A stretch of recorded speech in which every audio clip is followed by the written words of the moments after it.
Assalamualaikum warahmatullahi wabarakatuh. Saya sekarang berada di Airport Sandakan. Kemarin berada di Tawau dan alhamdulillah hari ini sepanjang malam berada di Sandakan di Beluran.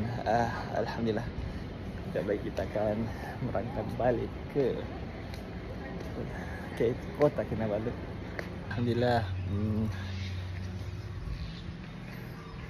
Lepas daripada Tawau, saya batalkan tiket ke KK, terus saya direct ke Beluran.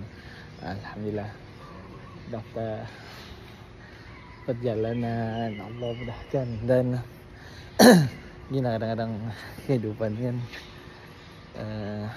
bila sambil kita merawat, sambil kita berjalan tempat baru, tapi ujian sangat banyak, kesian. Inilah perjalanan saya sepanjang saya berada di Tawau dan Sandakan. Semua scene ini dibuat akibat hasad dengki, penyakit hati. Bila dalam hati itu tersimpan yang tidak baik, itu jadinya. Jadi apapun pengembaraan saya ke Beluran dan Tawau, alhamdulillah Sandakan berjalan dengan lancar. Dan tiba masanya kita balik ke Kota Kinabalu sebab esok raya.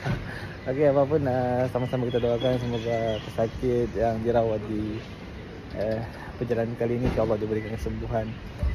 Semua baik-baik belaka insya-Allah. Assalamualaikum. Karena kau adalah kisah yang terindah dan takkan pernah pudar.